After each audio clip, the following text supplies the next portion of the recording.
안녕하세요. 김태훈의 현명한 투자자 방송 시작하겠습니다. 본 영상에서 다루는 내용은 투자 권유가 아니며 각 개인의 투자 판단에 대한 책임을 지지 않습니다. 별도의 SNS 채널 가입을 유도하거나 투자 권유 및 유료 리딩 서비스를 홍보하는 불법 사칭 계정에 유의하시기 바랍니다.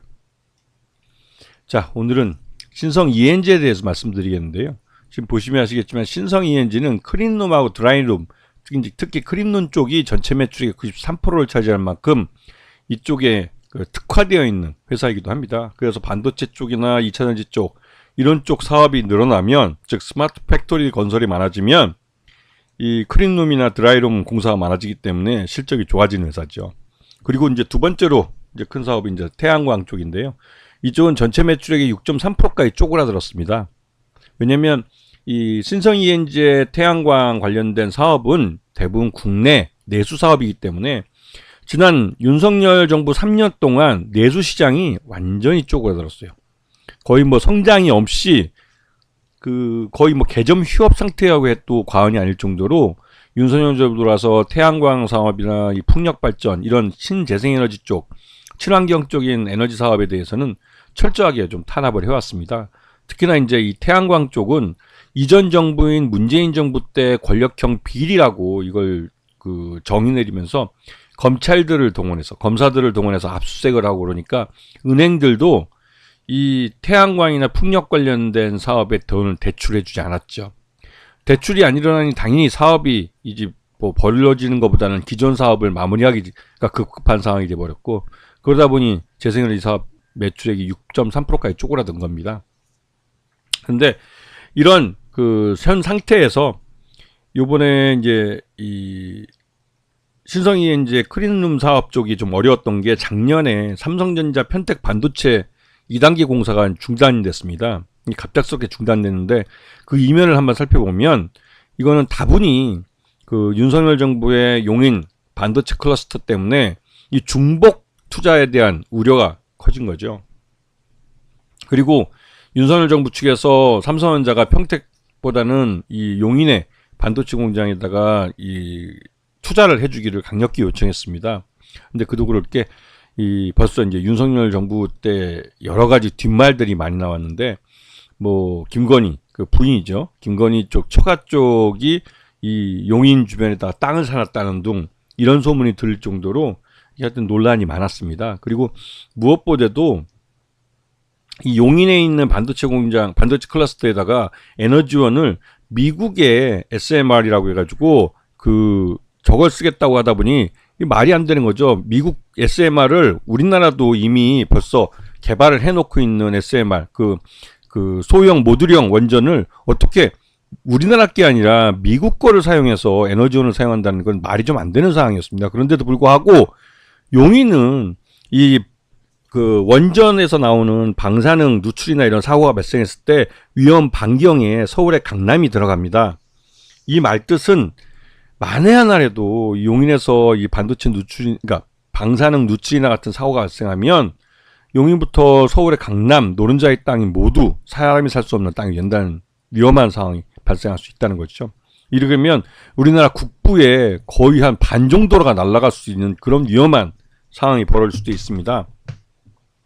한마디로 윤석열 이쪽 정부애들은 그러니까 뭐 진짜 부동산 투기를 목적으로 용인을 개발하려고 했다면 완전히 부동산 소탐 대시죠.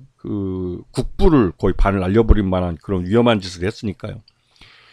하여튼 뭐 이게 윤석열 탄핵으로 다 물 건너가게 되고, 결국 삼성전자도 평택 반도체 2단계 공사를 재개할 가능성이 높습니다. 왜냐면 이미 1단계 공사를 끝내고 2단계 공사까지 다 이제 계획을 하고 있었는데 갑자기 용인 클러스터가 끼어들어가지고, 이렇게 되면 삼성전자는 기존의 투자 계획을 세웠던 걸 다 바꿔야 되는 거였어요, 상황이.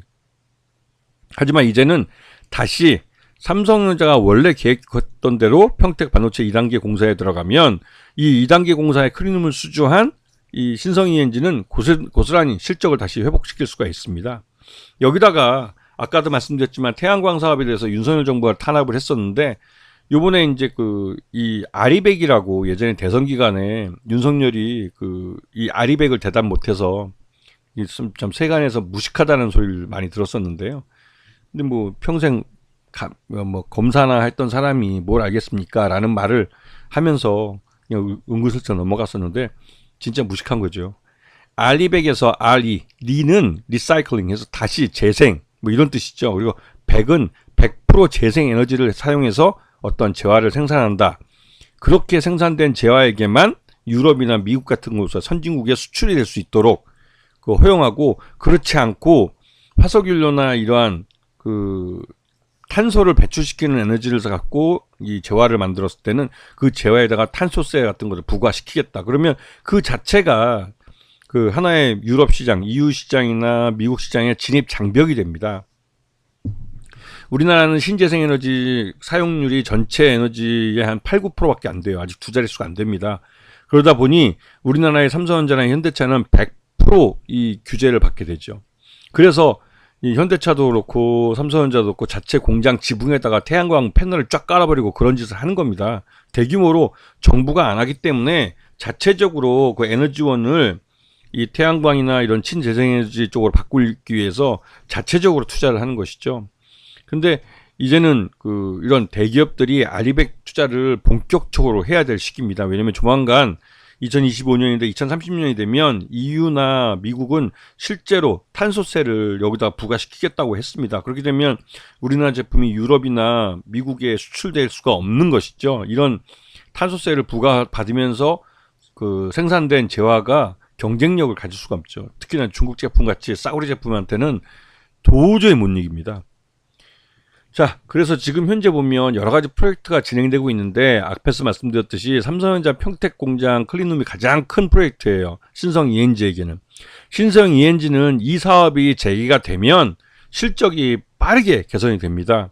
그와 함께 지금 해외 우리나라 배터리 업체들이 해외 이제 전기차 업체들과 합작으로 해외 많이 진출해 있었는데 이게 전기차 캐즘 현상 때문에 투자가 이연됐습니다. 그 이연된 부분이 올해 투자가 재개될 가능성이 높아요.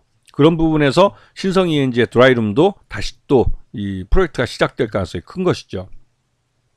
그래서 지금 전체적으로 이 반도체와 2차전지 쪽 이런 클린룸과 드라이룸에 대한 이연 물량이 올해 재개가 될 것이고, 특히나 이제 삼성전자의 평택 P3, P4, P5 이게 2단계 공사인데 이게 건설이 재개되면 여기에 들어가는 클린룸은 거의 신성 ENG가 합니다. 그리고 윤석열의 용인 반도체 클러스터가 중단돼야 이 삼성전자의 평택 2단계 반도체 공장이 투자가 재개될 거예요. 그래서 이번 3분기까지 실적을 놓고 보면 영업 손실 적자 전환을 했고요. 단기 순손실도 좀 크게 발생한 상황입니다. 그래서 실적만 놓고 봐서는 신성 ENG가 별로 메리트가 없어 보이지만 이거는 작년 실적이 나쁘다는 게 확인이 된 상태에서 부실을 한꺼번에 떨어버린 겁니다. 이거는 영업 손실이 13억 정도밖에 발생 안 했는데 단기 순손실이 122억이 발생한 것은 기존에 과거에 발생했던 또 묵혀놨던 부실들을 한꺼번에 회계에 반영했다는 걸 알 수가 있죠. 그리고 앞에서 말씀드렸듯이 삼성전자 이 공장이 가장 반도체 쪽으로 가장 큰 것이고, 그다음에 LG 디스플레이나 LG 이노텍도 투자를 하고 있고, 한화 이센셀 이런 데도 투자를 하고 있습니다. LG 엔솔도 국내에 투자를 하고 있고요. 그다음에 전 세계적으로도 이 드라이룸 2차전지 쪽 배터리 쪽에 나가는 것들하고 또 다양하게 클린룸 사업을 벌이고 있는데 여기에 또 신성 ENG가 그러니까 진출해 있죠. 그래서 지금 최대주주는 지금 이지선 대표인데 이쪽이 8.11%, 이완근 회장이 7.15%. 그래서 지금 이완근 회장에서 이지선 대표 쪽으로 경영권이 승계되고 있고, 이 7.15%를 이지선 따님인가 그럴 겁니다. 하여튼 이지선 대표에게 넘겨줘야만 경영권 승계가 완료되는 거예요. 그래서 이 부분이 지금처럼 주가가 쌀 때 증여가 이루어질 가능성이 큽니다. 그리고 지금 현재 보시면 이완근 대표가 전체 가장 회장 자리에 있고, 그 밑에 이제 우리기술투자도 있고 신성 ENG도 있고, 우리기술투자 같은 경우는 말 그대로 이제 두나무라고 해서 거기에 투자해 놓은 게 거의 50억 투자한 게 지금 5천억 정도로 지금 평가되고 있습니다. 자산 가치가. 근데 실제로 이 두나무가 나중에 IPO를 하게 될 경우는 1조 원이 될 가능성이 크죠. 1조 원대 거의 현금 수익이 발생하는 거기 때문에 신성 ENG 그룹 같은 경우는 돈 걱정을 안 해도 되죠. 예, 진짜 그런 상황입니다, 지금. 자, 그리고 이 지난해 2024년 4월 달에 총선 이후에 공무원들, 특히 이제 산자부나 이런 쪽에 있는 공무원들이 더 빨리 이제 움직이기 시작했는데, 왜냐면 그때가 벌써 2년 6개월 정도 이 윤석열 정부가 이어지면서 이 신재생 에너지에 대해서 우리 재계에서는 투자를 해달라고 막 이렇게 요구를 해왔지만, 이 윤석열이 눈치를 보면서 윤석열하고 그 무식한 이제 검사들 눈치 보느라고 이거 산자부 고위 공무원들이 이제 못 움직였던 걸 작년 하반기에 이제 총선 지나고 나서 본격적으로 이쪽 투자를 이제 제기해 준 것이죠. 이거는 이제 공무원들도 어차피 고위 공무원도 옷 벗고 나가면 기업들로 자리를 옮겨가야 됩니다. 근데 기업들이 그 사람들이 현직에 있을 때 기업들이 원하는 걸 안 들어주면 솔직히 안 받아주죠. 현직에 있을 때 뭐 해준 게 없는데 뭐 고맙다고 그 사람을 나왔다고 똑똑한 인재라고 그걸 데려다 씁니까? 눈치만 보던 인간들인데. 물론 재벌 회장들은 눈치 보는 인간들 좋아합니다. 하여튼 그래서 이런 그 재계에서 원하는 이런 사업들도 지금 태양광 쪽에서 투자를 해주기 시작한 것이죠. 그리고 이 한 가지 또 특이한 건 신성 ENG는 이 클린룸 기술을 이용해서 이동형 확장형 음압병동도 개발했습니다. 이게 옛날에 코로나 때 굉장히 큰 위력을 발휘했는데요. 왜냐면 이 코로나 환자들을 병원 안에서 같이 치료를 할 경우에는 그 실제로 그 병동도 부족할 뿐만 아니라 일반 병에 걸린 분들도 굉장히 불편한 거예요. 그래서 아예 그냥 별도의 음압 병실을 이동형으로 밖에 외부에 병원 앞마당 이런 데 설치를 해서 여기서 따로 관리를 하는 것이죠.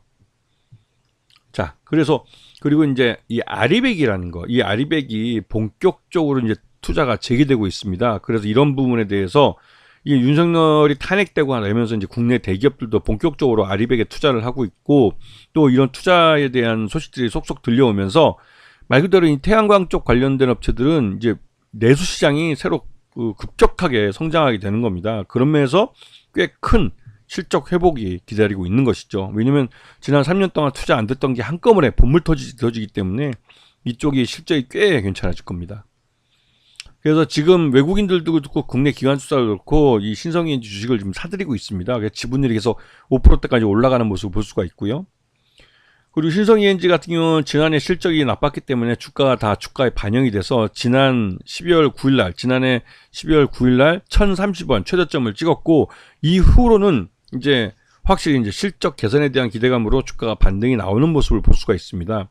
그리고 이러한 부분이 일단 이 개별 종목 신성 ENG에 대해서뿐만 아니라 이 업황 자체가 이제 개선될 가능성이 크기 때문에 이런 부분이 주가에 반영되고 있는 모습이죠. 그래서 신성 ENG 같은 경우는 올해 실적이 꽤 크게 개선될 가능성이 크기 때문에 지금은 이 발목 부분이라고 생각하시면 쉬울 겁니다. 발목 부분에서 향후 길게 보시면 상투까지 다 먹을 수 있는 종목이에요.